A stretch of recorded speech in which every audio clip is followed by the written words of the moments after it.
Alhamdulillah wassalatu wassalamu ala Rasulillah Sayyidina Muhammadin wa ala alihi wa sahbihi wa mawalah, amma ba'du. Ibu-ibu, bapak-bapak sekalian yang sangat saya hormati, saya mengucapkan minal aidin wal faizin. Mudah-mudahan kita termasuk orang yang lebih baik setelah Ramadan ini. Mohon maaf barangkali selama setahun lebih saya mengisi acara ini ada kekurangan-kekurangan, mohon dimaafkan. Pada ayat yang pertama yang dibaca oleh imam kita yang sangat baik ini ada kata-kata wattaqullah, jadilah kamu orang yang baiklah, sebab kamu besok itu siapapun akan digiring, tuhsyarun itu digiring, dikumpulkan, harus bertanggung jawab kepada Allah. Bapak-bapak, ibu, kalau hanya mendengarkan pengajian saja tanpa merenungkan ya Pak ya. Jadi kalau mendengarkan pengajian atau membaca buku itu disimpan di otak, terus mungkin menjelang tidur itu diangan-angan sebentar, duduk-duduk di angan-angan sebentar, mengangan-angan, memikirkan, itu namanya orang yang ulul albab. Nah, di Quran itu orang yang paling baik itu adalah orang yang bergelar ulul albab. Ulul albab itu orang yang antara kerja otak dan hatinya itu balance, seimbang. Orang yang berpikir plus itu otaknya itu bekerja, kemudian hatinya itu dilembutkan, itu ulul albab. Jadi ulul albab itu orang yang seimbang antara kerja, pikir dan zikirnya itu seimbang. Ya, tidak pincang. Itu disebut di dalam Al-Quran surat Ali Imran ayat 91 itu. 190 191 itu. Nah, orang yang paling baik pun itu ya. Tadi orang paling baik tadi apa? Namanya apa? Ulul albab. Albab itu ya kecerdasan. Jadi orang yang paling baik apa namanya? Ulul albab. Itu pun Pak ya, itu pun masih dinasihati sama Allah. Wattaqullah ya ulul albab. Itu tadi yang dibaca. Hai orang-orang ulul albab, kamu itu jadilah orang yang lebih baik lagi gitu. Supaya kamu orang bahagia. Jadi itu pun orang yang paling baik pun itu perlu dinasihati Pak. Itu senior, junior itu nggak ada hubungannya, itu nggak ada. Ustadz, hafal Quran, nggak hafal Quran itu sama saja. Dia butuh Pak, dia butuh. Wattaqullah ya ulul albab.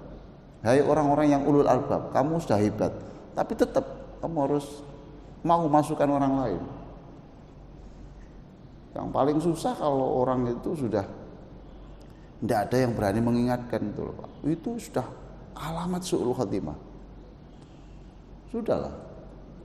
Jadi kalau kita itu menjadi orang yang membuat orang itu takut mengingatkan kita, wah, sudah itu sudah alamat itu. Alamat itu jelek, namanya jelek. Maka jadilah orang yang senang untuk menerima masukan orang lain. Takutlah kamu pada Allah, jadilah kamu orang yang baik pada Allah, sebab kamu besok itu akan tuhsyarun, itu digiring, dibariskan untuk mempertanggungjawabkan orang per orang, bukan kelompok per kelompok. Tanggung jawabnya tanggung jawab pribadi. Nabi pun itu tanggung jawab pribadi, dipanggil oleh Allah semuanya. Nah, kita kemudian bertanya, apa kira-kira yang bisa kita bawa menghadap Allah itu apa? Saya membaca tulisan kemarin. Ada orang yang namanya itu Abu Utsman Al-Khirri lah, gitu ya. Dia ini tidak mau menikah, lama tidak mau menikah. Ya tidak tahulah. Orang tidak mau menikah itu jangan kemudian mesti divonis impoten, tidak mesti Pak. Tidak mesti. Kiai Mukhtar Jamil Gresik. Pernah dengar nama itu? Itu umur 55 itu belum menikah. Temannya bapak saya, mertua saya. Sampai orang mengatakan, kok enggak nikah-nikah kamu itu? Ya, diam saja. Ya enggak. Nah, ternyata dia sampai umur 55 enggak menikah itu, dia mengatakan, saya ini bersama ibu saya yang sudah janda. Saya takut nanti kalau saya menikah, istri saya tidak cocok dengan ibu saya. Orang menyebut impoten, ternyata tidak, demi baktinya kepada sang ibu dia mengorbankan kepentingan dirinya. Masya Allah, sampai begitu. Lalu ada mahasiswi di UIN meneliti beliau tentang bagaimana pengajian di Semen Gresik. Nah, terus ibunya bilang, arek iku cocok kanggo awakmu tar. Loh, kalau itu pilihan ibu, saya lakukan. Saya lakukan. Dan alhamdulillah setelah dilakukan ya umur 55, saya doakan waktu itu, Mbak, wis tak dongakno duwe anak, Mbak ya. Iya Mas, tapi wong wis tuwa ya Mas, ya apa itu. Wow, tambah tua tambah jos iku. Akhirnya menikah betul, punya anak, sekarang jadi dokter spesialis. Itu, Masya Allah.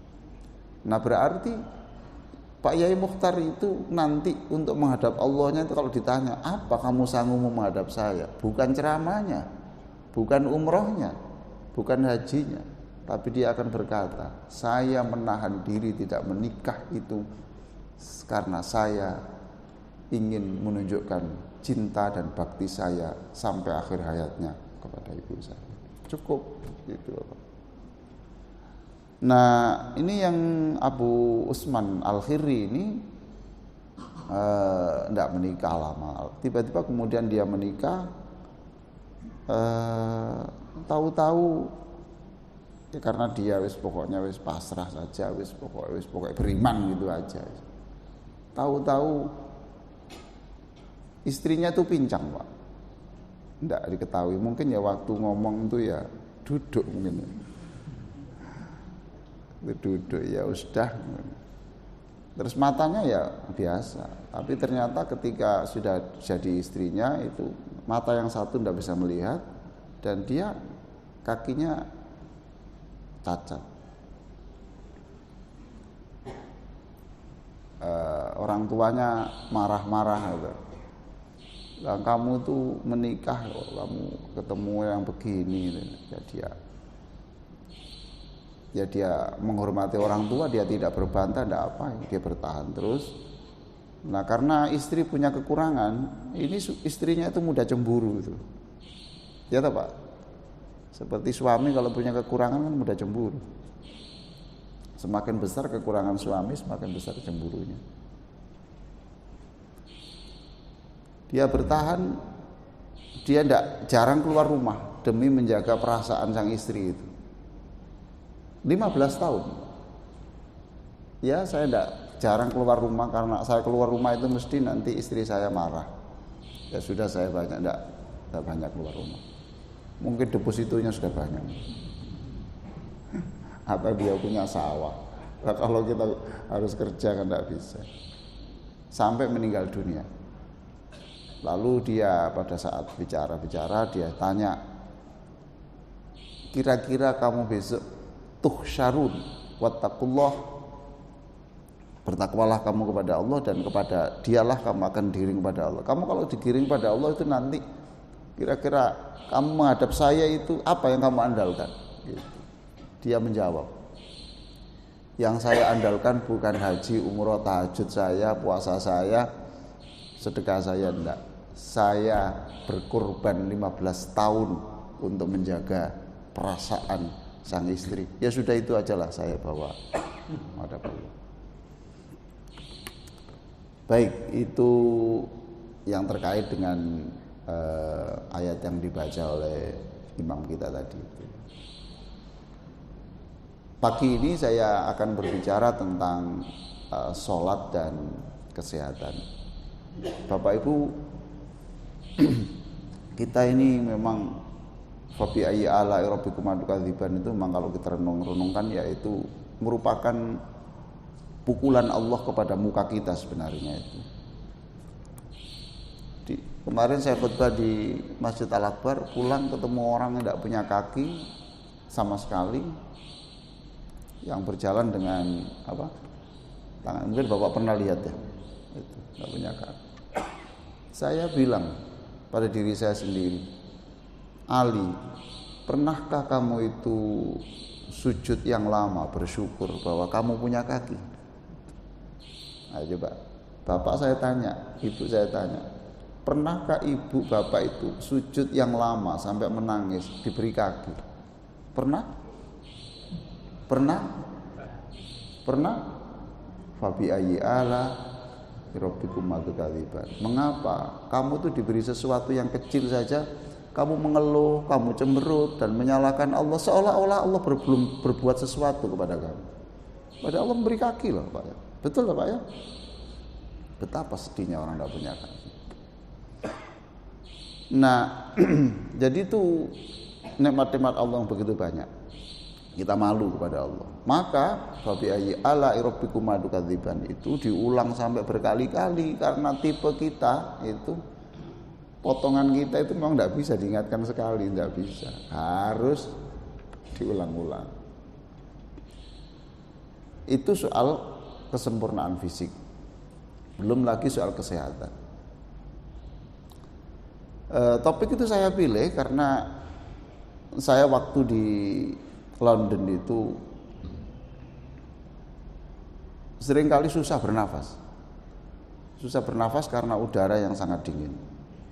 Kalau di Skotlandia itu untung saya tidak sampai di minus 14 derajat.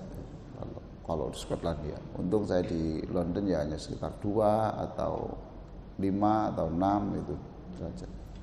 Saya kan orang udara panas ke Surabaya, Pak. Surabaya di bawah sana. Tapi saya sudah hafal. Pokoknya kalau udara panas, saya mesti keluar darah di hidung. Kalau dingin ya sama. Saya pernah di Iran 4 Ramadan saya di Iran. Itu kalau udaranya panas, ya seperti yang diberitakan di Iran, di mana Pakistan ya, itu sampai jalan tuh aspal ngelupas itu kayak dibakar gitu. Di Iran juga tidak se ekstrim itu, tapi panas, itu keluar darah. Nah itu kalau sudah agak lama sedikit, ini menjadi keras di sini, ya Pak ya, mengeras lah. Apa namanya itu? Kalau sudah keras itu namanya apa? Opil. Ngono kok sampean pangan. Opil. Itu kemudian sembuhnya hanya satu. Istinsyak.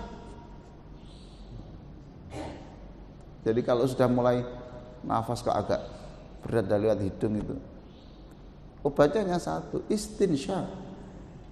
Jadi memasukkan air ke dalam hidung berapa kali? 3 kali. Dan itu harus ada jarak. Itu ada jarak. Sebab memasukkan hidung pertama itu untuk melumatkan. Kalau 3 kali keluarkan, tidak bisa keluar. Itu dilumatkan dulu, disemprotkan, itu belum bisa. Nanti kalau sudah 3, 4, 5 baru keluar. Nah itu keluar itu seperti kerak-kerak hitam itu, darah itu. Nanti terakhir agak darah segar sedikit. Saya itu berpikir, subhanallah, istinsyak itu begini ya. Istinsyak itu luar biasa, dan itu tidak hanya mengeluarkan kerak-kerak loh Pak, itu melembutkan membersihkan bulu-bulu yang menyaring ini tuh, menyaring debu itu tuh. Masya Allah, begini ya ajaran Nabi itu mesti benar ya. Ya sehat, ya dapat pahala. Nah itu kita di sini mungkin tidak terlalu penting ya, tetapi di sini pun saya kira perlu.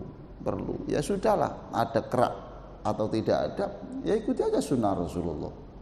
Sunnah Rasulullah itu dilakukan, dapat pahala. Di sini pun saya kira sama. Kalau Bapak di rumah terus, coba nanti di rumah terus, bandingkan dengan Bapak keluar rumah, nanti kalau istinsyak, itu yang keluar itu mesti warnanya beda. Ya toh Pak? Kalau keluar, itu nanti istinsyak yang keluar itu agak hitam, karena berarti kotor. Ya toh Pak? Kotor. Tapi kalau kita di rumah, apalagi ber-AC, Allahumma sholli ala Muhammad, itu enggak kelihatan. Biasanya putih-putih saja. Itu menghilangkan hidung. Jangan dipandang sederhana, Pak. Jangan dipandang tidak penting, Pak. Ini ada hubungannya dengan paru-paru kita. Paru-paru kita. Yaudahlah, ikuti ajaran Rasulullah sallallahu alaihi wasallam. Ikuti ajaran Rasulullah, ikuti. Udah. Kalau nggak dapat sehatnya kan dapat sunahnya. Yang kedua, Pak. Dalam perjalanan saya ke Manchester, ya.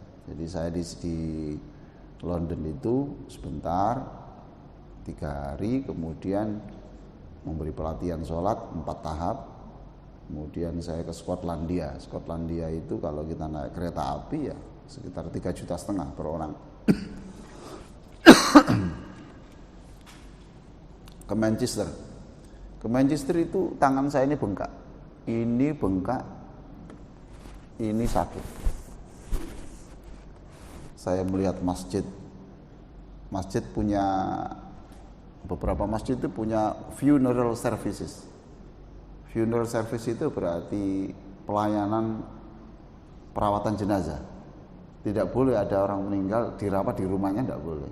Itu harus ikuti aturan pemerintah. Saya bilang sama istri saya, jangan-jangan saya nanti di sini. Saya bilang dokter saya, dok saya tidak bisa menggenggam ini gimana. Kalau Bapak dugaannya apa? Sakit tidak bisa menggenggam, dugaannya apa? Asam urat. Enak. Tadi dokter kabel. Saya minta obat. Sama dengan Bapak saya. Ini rupanya asam urat. Oh, tidak mau saya. Bapak harus masuk lab dulu. Wah, lab di Inggris kan mahal, Pak. Sudah saya tahan aja sampai pulang. Dikasih vitamin aja, vitamin tidak ada. Ada tapi merek lain, tetapi apotek tidak mau memberi, kalau tidak itu resep dokter. Di sana kan pelit obat, Pak. Tidak semua orang kasih obat. Sudah, saya pulang Selasa, kemudian saya check up, disuruh foto di sini. Foto, tam. Apa kata dokter? Bapak, itu bengkaknya itu bukan karena asam urat, CC. Makanya gak spesialis ya sebenarnya. Fas'alu ahla dzikri. Ada apa-apa itu tanyakan ahlinya lah. Ojo dihakimi sendiri. Coba kalau itu saya andaikan kemudian memutuskan saya minum obat asam urat, asam berat, berapa banyak racun yang saya masukkan dengan sia-sia? Pak, itu karena ada otot setelah saya difoto, otot di bagian leher Bapak itu yang sarafnya terganggu. Loh Pak, akhirnya saya harus rehab setiap hari. Subhanallah, begini Allah memberi ilmu itu. Berarti Pak ya, salam sholat itu harus benar. Dan rehab itunya itu harus di sini loh Pak. Persis salam kalau kita begini, kita tarik di sini nih loh. Coba Bapak salam yang pas. Ditarik agak keras Pak. Nah, mana yang terasa Pak? Nah itu. Itu loh Pak. Jadi assalamualaikum warahmatullahi, ini yang ini. Itu. Maka ditarik yang keras. Assalamualaikum warahmatullahi wabarakatuh. Assalamualaikum warahmatullahi wabarakatuh. Ojo males-males lah. Assalamualaikum. Alhamdulillah. Enggak, tarik. Itu ada hubungannya dengan saraf-saraf di tangan kita ini.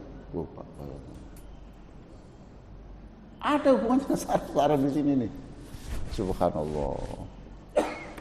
Tarik. Ya, sampai sekarang ini sudah lumayan bisa. Tapi ya tidak apa-apa. Ini Allah bukan memberi musibah, Pak. Karena saya sedang berbicara tentang sholat, Allah menunjukkan pakai otak kanan saya. Jadi saya dapat ilmu baru.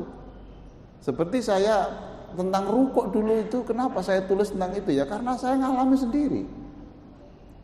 Subhanallah. Jadi sini, kemudian sini.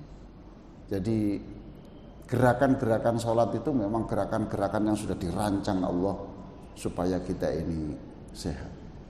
Jadi Quran ini datang, hadis itu sekian juta itu diberikan, itu supaya kita itu sehat, Pak. Supaya kita sehat, ikuti. Makanlah yang halal dan thayyibah. Ya Pak ya. Halalan thayyibah. Makanlah yang halal dan yang baik. Tidak mesti yang halal itu baik, betul enggak? Contohnya apa? Yang halal tidak mesti baik. Contohnya apa? Apa? Gulai. Iya toh? Siapa bilang gulai haram? Siapa bilang sate kambing itu haram? Tapi untuk orang yang bermasalah dengan santan, orang yang bermasalah dengan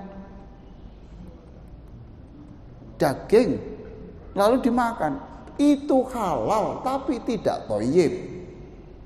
Ya toh, Pak? Jadi seluruh makanan kita itu harus dibuat kacamata dua, dogmatis dan medis. Dogmatis itu halal apa enggak? Medis itu sehat apa enggak? Gitu. Ojo ngene. Gak apa-apa, bismillah. Lalu mana yang menerangkan bahwa bismillah itu bisa merubah status penyakit itu mana? Enak itu. Gak apa-apa, bismillah. Sekali-kali lah. Mana sekali-kali mana? Terus mati syahid menurut. Tubuh kita ini bukan milik kita, Pak. Kalau milik kita jangan dikembalikan ke Allah, bawa sendiri. Tubuh ini kan kita persembahkan lagi kepada Allah.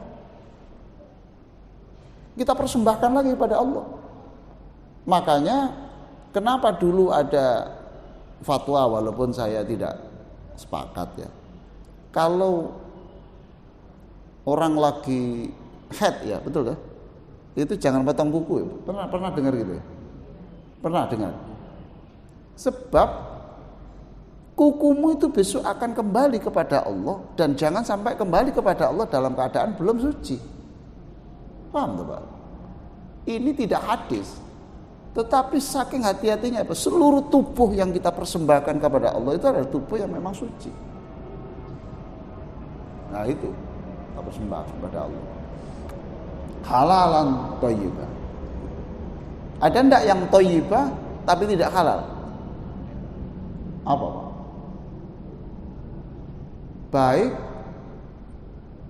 Baik tapi tidak boleh dimakan. Apa, Pak? Kalau tadi halal tidak baik. Baik tapi tidak halal, apa enggak? Apa, Pak? Ada itu tidak boleh dimakan karena itu berbahaya. Itu halal. Ada buah halal. Itu apa itu? Halal itu, tapi tidak thayyib karena itu ciptaan Allah bukan untuk dimakan, untuk bahan obat. Paham, Pak ya? Terus setelah seleksi itu, dogmatis yes, medis yes, baru kemudian itu porsinya. Wala tusrifu. Jangan melebihi kebutuhan tubuh. Jangan melebihi kebutuhan tubuh.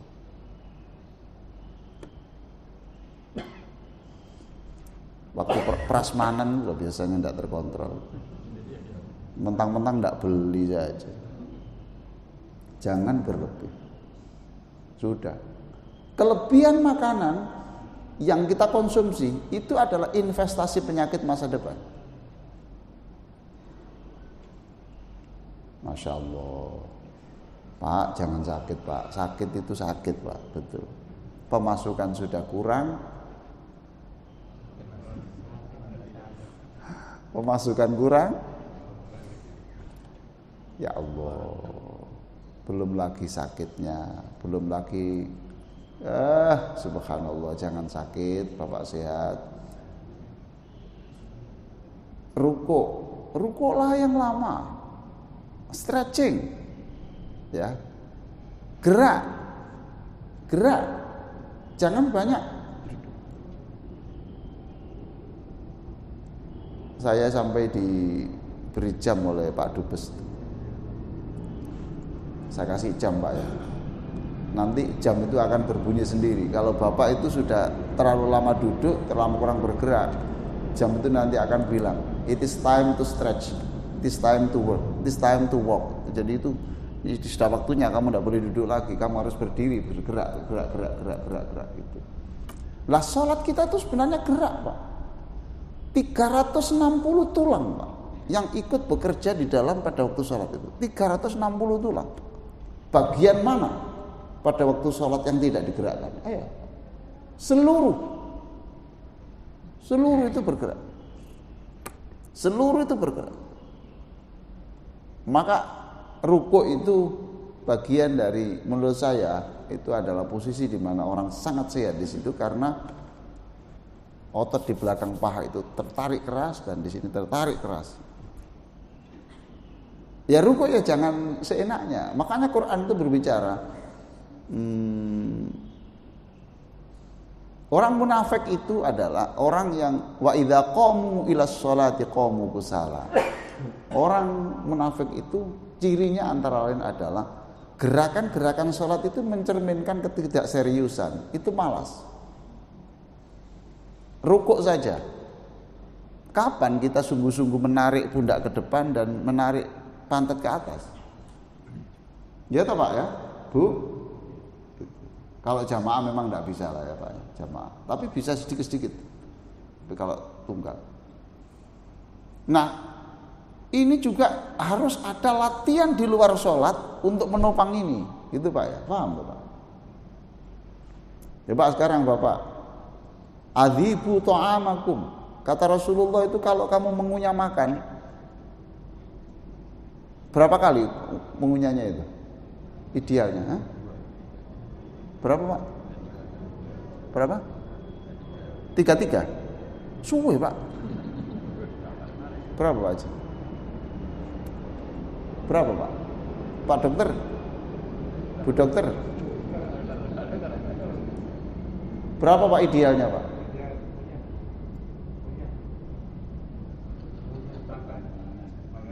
Berapa idealnya Pak dokter?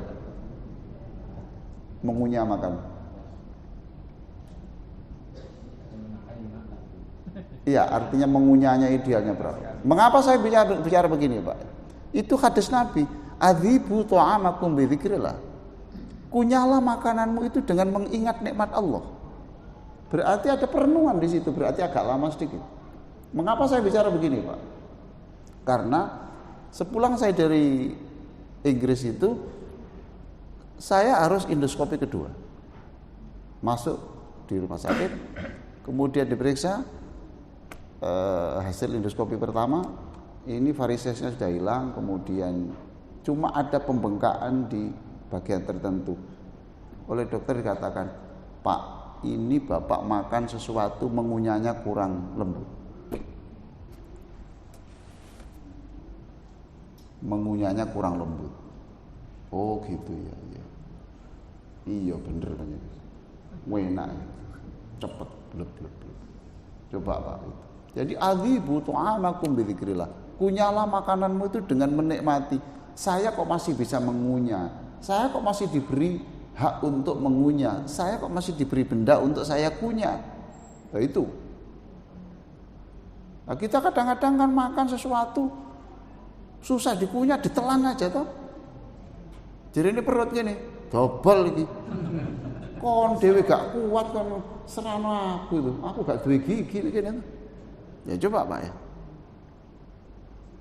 Tahu campur. Iku akeh sing kothot itu Pak.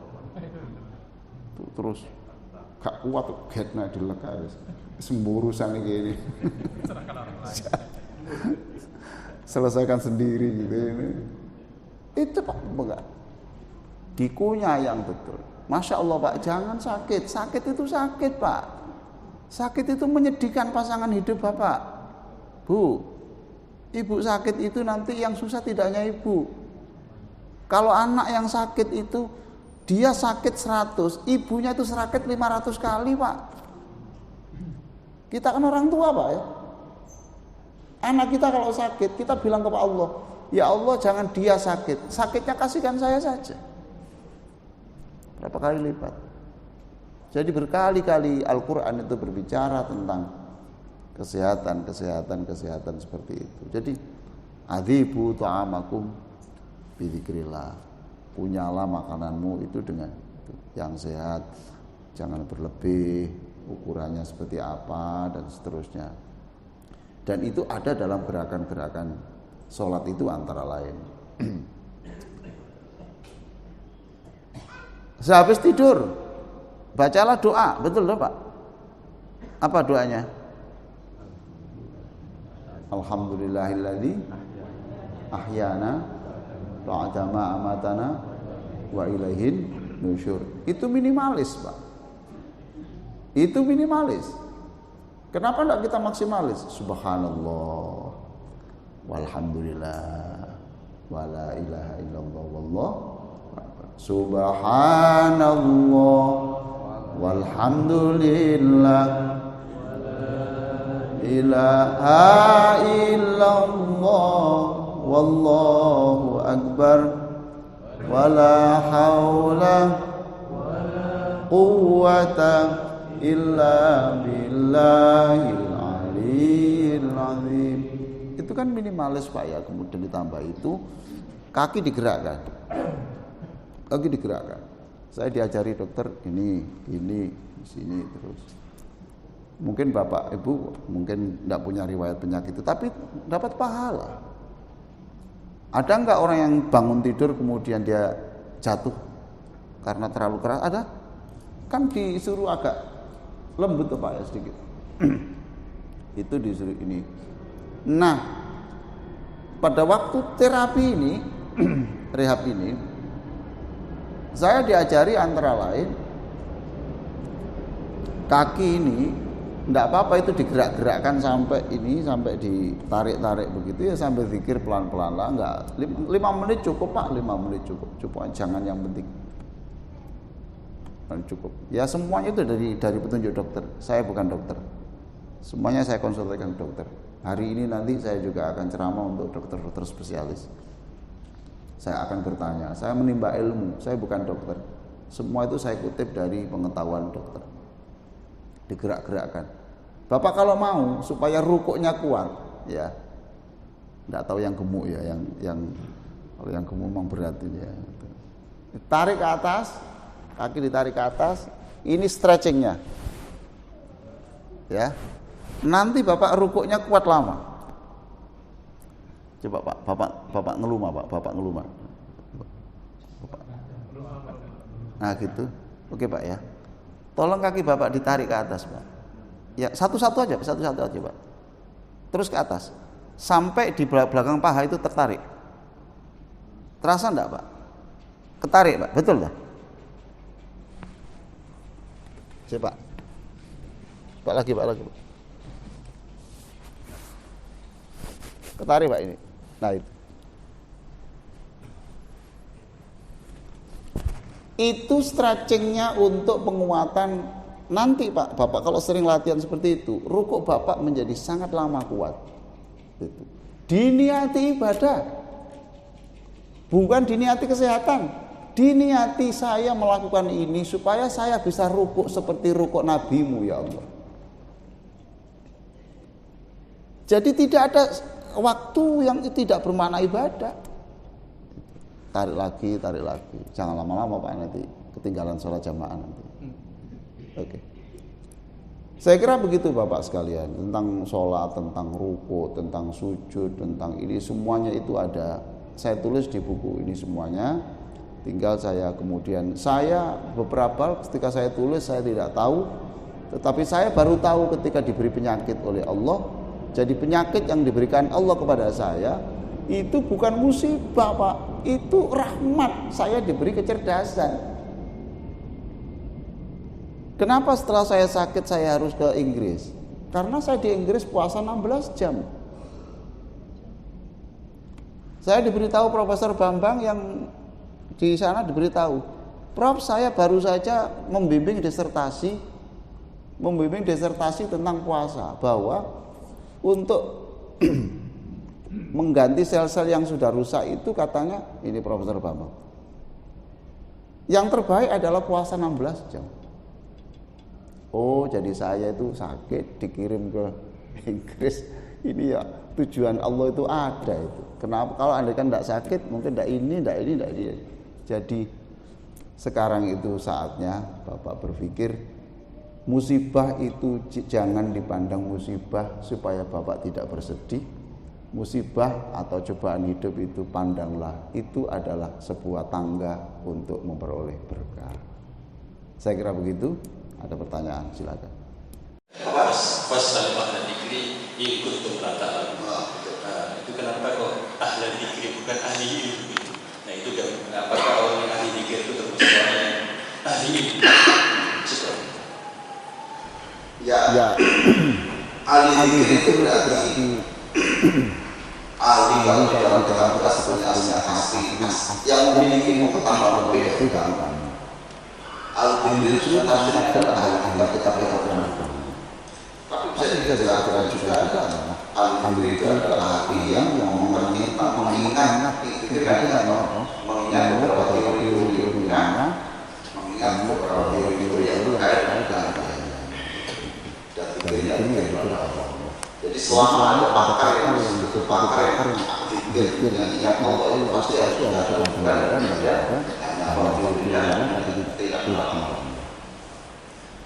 Bapak Ibu sekalian, umum saya yang lihat betapa agama itu ditentukan oleh Allah. Saya ingat bahwa tidak berapa. Ini Pak, nanti Bapak ikut komentar saya. Ada seorang wanita. Ini adalah provokasi di sebuah teritori tertentu. Dia pacaran dengan laki-laki. Dia muslim. Tapi ternyata khianat.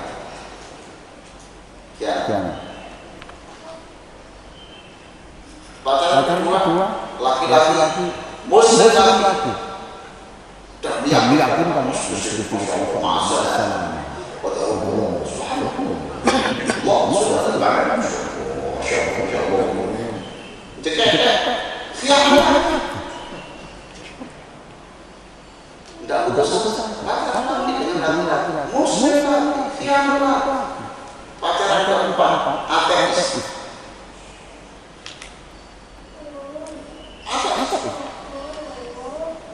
dan ini tulus, jujur, dan bahkan punya kekayaan. Keluarga yang mau haji kirim transfer. Terus kami ini baik. Kira-kira di dalam otak perempuan itu gimana? Menurut Bapak kira-kira di dalam otak si wanita itu seperti apa? Ayo bicara. Langsung tertarik kan? Setelah tertarik apa kesimpulannya? Apa kesimpulan? Ternyata agama tidak menjamin jadi orang baik. Ayo Pak.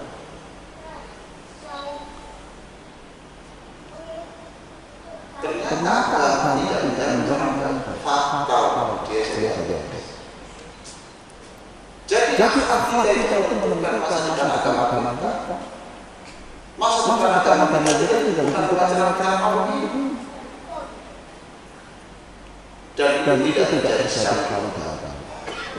Contoh teman-teman kita yang di Muslim Indonesia ini sudah diberitahu nanti kalau berbuka iftar itu pakai online semua supaya jelas konsumsinya berapa itu di Trafalgar itu tiba-tiba online itu satu dan dapat sehingga stok yang 500 orang itu dalam waktu 2 jam 3 jam penuh, tapi nggak datang. Pokoknya ini datang. Katakan itu ya. Itu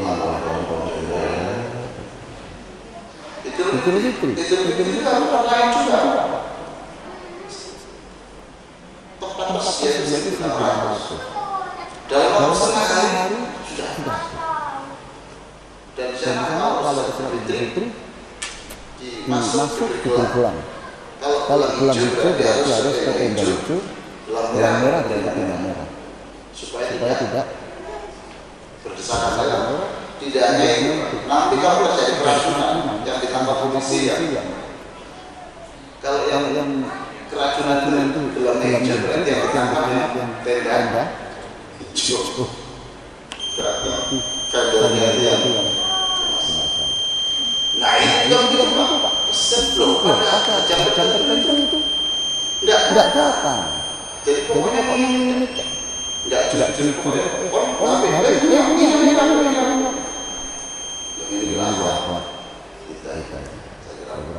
ada lagi satu lagi boleh. Iya. Ini Pak Profesor. Tentang boleh. Saya bertanya tentang sholat Pak. Sholat betul dulu Pak. Bagaimana kiat untuk menghadirkan hati dalam sholat? Karena terus terang sholat itu kan sering kita lakukan dengan kata ngelambiar Pak. Setelah Allahu Akbar ngelambiar Pak. Apalagi kalau imamnya panjang malah ngelambiar. Bagaimana caranya kiatnya seperti itu? Terima kasih Pak Ustaz. Oke, Bapak pernah jadi di sini berapa kali? Sering Pak, malah kemarin saya memberikan buku, saya baca. Bertahap saja Bapak ya, bertahap saja ya. Sekarang enggak usah bikin rukuknya, enggak usah saya bicara rukuknya, enggak usah sujudnya. Sekarang Bapak tolong sebutkan, sekarang nikmati sholat itu dengan syukur Pak ya. Sekarang tolong sebutkan yang Bapak syukuri dalam hidup ini apa saja. Nanti ya 15 yang disyukuri pada Bapak sebutkan. Saya berikan nikmat bisa melakukan sholat. Ayo, 1 Bapak tulis nanti di rumah ya. Saya bisa sholat. 2. Yang kedua, alhamdulillah pada hari ini saya tidak sholat berjamaah di masjid Raitul Qur'an. 3. Saya nggak bisa Pak, kalau ngarang banyak. Ya ini Pak, berarti kalau panjenengan serius untuk bisa menikmati sholat, Bapak harus menulis di rumah nanti sama istri Pak, apa saja yang perlu saya syukuri dalam hidup, tulis 15 sampai 50, saya jamin Pak, nanti Bapak sholat sambil menangis. Itu saja dulu. Lakukan ini, besok kalau ketemu saya di sini subuh, tunjukkan saya. Sing rahasia-rahasia sama coret ya, sama tutup ya. Alhamdulillah dulu itu pernah berdosa begini, saya tidak gini. Bapak tulis, saya jamin nanti Bapak pasti lebih. Gitu. Alhamdulillahirabbil alamin. Betapa nikmatnya Bapak kalau sholat. Alhamdulillahirabbil alamin. Kalau saya mamanya, alhamdulillah ya Allah, saya ini dilahirkan oleh emak dan bapak saya yang seumur hidupnya itu selalu sholat tahajud mendoakan saya. Terima kasih ya Allah, saya didampingi istri yang karena istri saya lah anak-anak saya menjadi sopan santun semuanya, senang zikir, senang Al-Quran.